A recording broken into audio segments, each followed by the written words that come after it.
Welcome to The Explainer. Today, we're tackling something that, well, it can feel like a real mountain to climb for parents, but it's so important for a lot of families. We're talking about the Education, Health, and Care Plan, or as you'll often hear it, the EHCP. So here's what we're going to cover. First up, what is an EHCP? Then we'll get into who it's for, could your child benefit?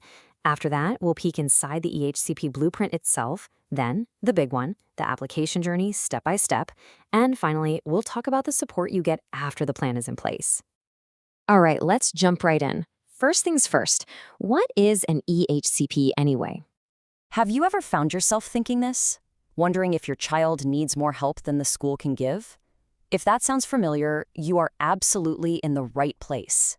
Because that's precisely what an EHCP is for. It's for when the usual school support, well, it just isn't quite hitting the mark. Okay, so here's the absolute key thing to remember. An EHCP is a legal document. It's not just a list of nice ideas or suggestions. Nope, it's an enforceable plan. And it pulls everything together, education, health, and social care, into one single strategy for your child. And it can cover them right up until they're 25. So you know what it is, but how do you know if it's actually the right thing for your child? Let's talk about some of the signs, the things to look out for. Think about it. Is your child struggling a lot more than their friends? Or maybe the school is already trying to help, but you're just not seeing the progress you'd hope for. And what about all the appointments? Are you constantly running between speech therapists, mental health services, that kind of thing? If you're nodding along to any of this, yeah, an EHCP might just be what's needed to unlock that next level of support. Okay, so what makes these plans so powerful is how incredibly detailed they are. They're built in a really specific way to capture the whole picture of your child. So come on, let's take a look under the hood. You can see here it's broken down into different sections. What I love is that it starts with Section A, your child's own views and feelings, puts them right at the center, which is perfect. Now, as you go down the list, B, C, D, they all cover different needs. But the one you really want to focus on is Section F. Why? Because that's the legally binding part. It spells out exactly what support the school must provide. It's honestly the powerhouse of the whole document. Okay, so knowing what's in the plan is great. But how do you actually get one?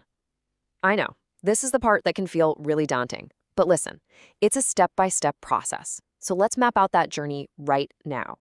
It all kicks off with a formal request. Either you or the school can do it. You basically write to your local authority and ask for an EHC needs assessment. And here's a big tip. Gather up everything you have. Doctor's reports, letters from school, assessments, anything that shows why you need this. You're building your case. Once you send that off, the clock starts ticking. The local authority has 6 weeks to get back to you. Now, if they say yes to the assessment, it's all about teamwork. You'll have experts from education, health, and social care all chipping in with their reports. But, and this is so important, your voice and your child's voice are just as crucial. You know your child best, and your input is a massive part of the puzzle. And this whole thing, it runs on a pretty strict clock. 20 weeks. That's the maximum amount of time it should take by law from the moment you first ask for an assessment to getting that final plan in your hands. So, how does that 20 weeks break down? Well, you send the request at week 0.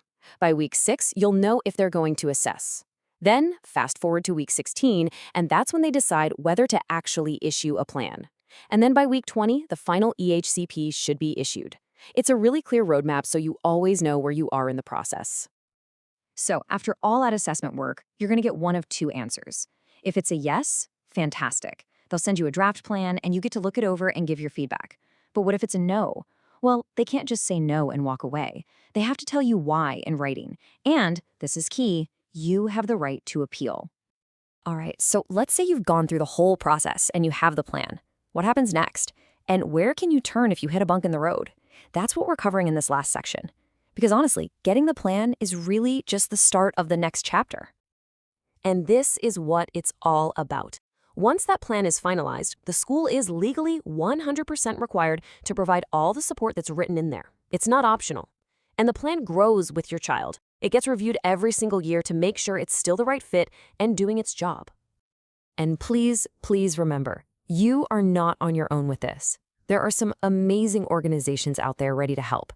Your local CENDIAS is a great first stop for free, unbiased advice. If things get tricky, IPSEA offers fantastic legal advice, and Contact is brilliant for all-around family support. Seriously, don't be afraid to lean on them. Look, I know it can feel like a whole lot of paperwork and process, but when you get down to it, this is what it's all about. Every single step is designed to make sure your child gets the support they need to really thrive, not just in the classroom, but in life.